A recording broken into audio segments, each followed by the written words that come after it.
Nishapur में एक बुढ़िया थी जो दरवाज़े दरवाज़े भीख मांगा करती थी।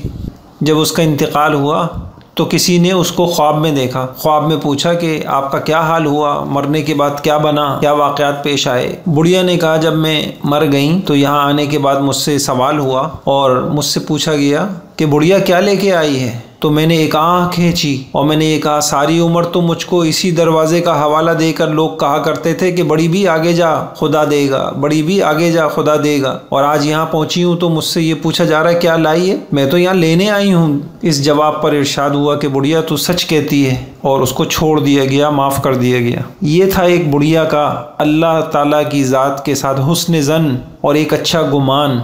तो ईमान वाले को भी ये दोनों चीज़ें ही उसके पास होनी चाहिए, खौफ खुदा भी हो, डर भी हो और अल्लाह ताला से अच्छी उम्मीद भी हो कि इंशाअल्लाह अल्लाह ताला के दरबार में जब जाएंगे तो अल्लाह ताला नवाजेंगे, अल्लाह ताला इनाम देंगे। तो खौफ भी हो, ईमान जो है वो खौफ और उम्मीद के दरमियान में है।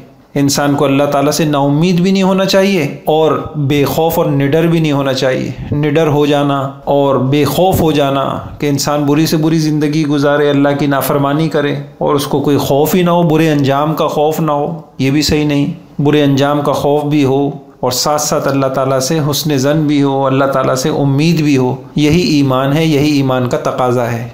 अल्लाह ताला हम सबको अमल की तौफ़ीक़ अता फरमाए।